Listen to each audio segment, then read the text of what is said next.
Hello friends, welcome to சாப்பிட வாங்க. இன்றைக்கி நம்ம சேனலில் ரொம்ப டேஸ்டியான காரசாரமான மஷ்ரூம் சுக்கா எப்படி பண்ணுறதுன்னு பார்க்க போகிறோம். வீடியோக்குள்ளே போகிறதுக்கு முன்னாடி மறக்காமல் நம்ம சேனலுக்கு சப்ஸ்கிரைப் பண்ணிவிடுங்க. பக்கத்தில் இருக்க பெல் ஐக்கானை கிளிக் பண்ணிக்கோங்க. அதில் ஆளுங்கிற ஆப்ஷனை செலக்ட் பண்ணிக்கோங்க. வாங்க வீடியோக்குள்ளே போகலாம். இப்போ தேவையான பொருட்கள்லாம் என்னென்னு பார்க்கலாம்.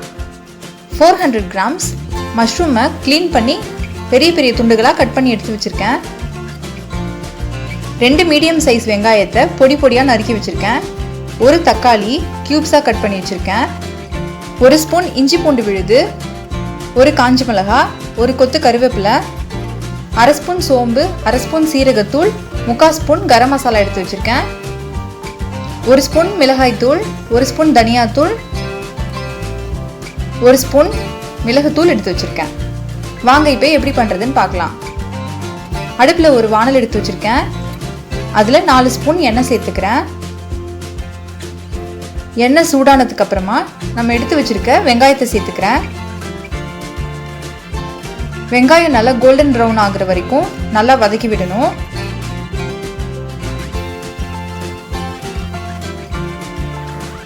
வெங்காயத்தோட கலர் இப்போ மாறி இருக்கு பாருங்க.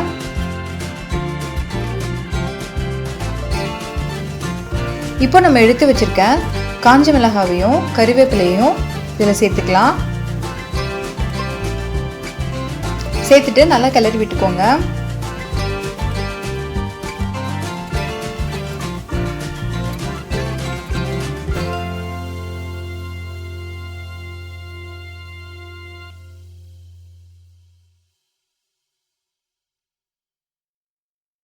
இஞ்சி பூண்டு பேஸ்ட் சேர்த்துட்டு நல்லா வதக்கி விட்டுக்கோங்க. இஞ்சி பூண்டோட பச்சை வாசம் எல்லாம் போற வரைக்கும் நல்லா வதக்கி விட்டுக்கோங்க.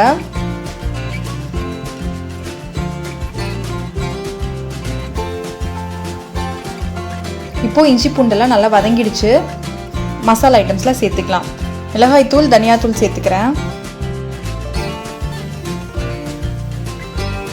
சீரகத்தூள், சோம்புத்தூள், கரம் மசாலா எடுத்து வச்சோம் இல்லையா, அதையும் நான் இப்போ சேர்த்துக்கிறேன்.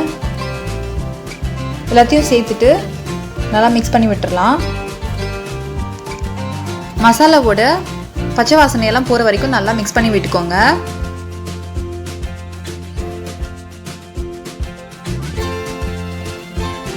இப்போ பாருங்க, மசாலா எல்லாம் நல்லா வதங்கிடுச்சு. இப்போ நம்ம எடுத்து வச்சிருக்க ஒரு தக்காளியை இதில் ஆட் பண்ணிக்கலாம். தக்காளி சேர்த்துட்டு நல்லா கிளறி விட்டுக்கோங்க. தக்காளி எல்லாம் நல்லா வெந்து எல்லாம் ஒன்று சேர வர வரைக்கும் நல்லா மிக்ஸ் பண்ணி விட்டுக்கோங்க.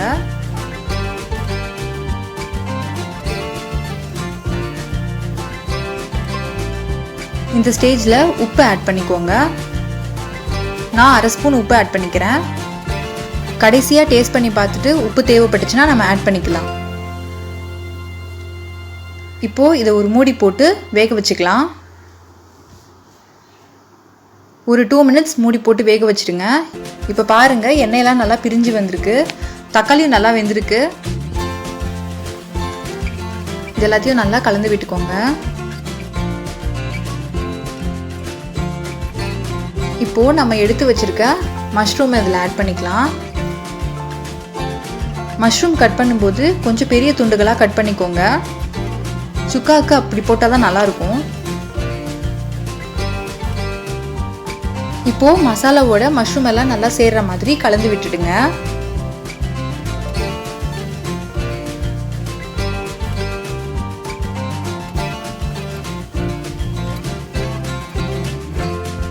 இப்போ பாருங்க, மசாலாவோட மஷ்ரூம் நல்லா கலந்துருச்சு. இப்போ இதை நம்ம மூடி போட்டு வேக வச்சுக்கலாம்.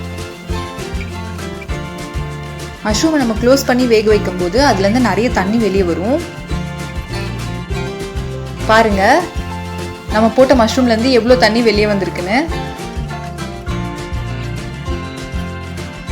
இப்போ இந்த தண்ணியெல்லாம் நல்லா சுண்டி வர வரைக்கும் நம்ம இப்படியே வேக வச்சுக்கலாம். பாருங்க, தண்ணியெல்லாம் நல்லா சுண்டிடுச்சு. எண்ணெய் பிரிஞ்சு வந்திருக்கு. இது எல்லாத்தையும் நல்லா கலந்து விட்டுக்கோங்க. உப்பு தேவைப்பட்டுச்சுன்னா இந்த ஸ்டேஜில் செக் பண்ணிவிட்டு ஆட் பண்ணிக்கோங்க.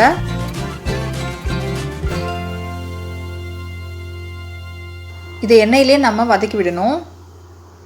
இப்போ கடைசியாக நம்ம எடுத்து வச்சிருக்க பெப்பர் பவுடர் இதில் ஆட் பண்ணிக்கலாம். பெப்பர் பவுடர் ஆட் பண்ணிவிட்டு நல்லா மிக்ஸ் பண்ணி விட்டுக்கோங்க. எண்ணெயிலே கொஞ்சம் நேரம் இதை வதக்கி விடுங்க. அவ்வளோதான், ரொம்ப சூப்பரான காரசாரமான மஷ்ரூம் சுக்கா ரெடி ஆயிடுச்சு. இதை நம்ம ரைஸ் கூட அப்புறம் சப்பாத்தி கூட வச்சு சாப்பிட்றதுக்கெலாம் ரொம்ப டேஸ்ட்டாக இருக்கும். இப்போ இதை நம்ம ஒரு பவுலில் மாற்றிக்கலாம்.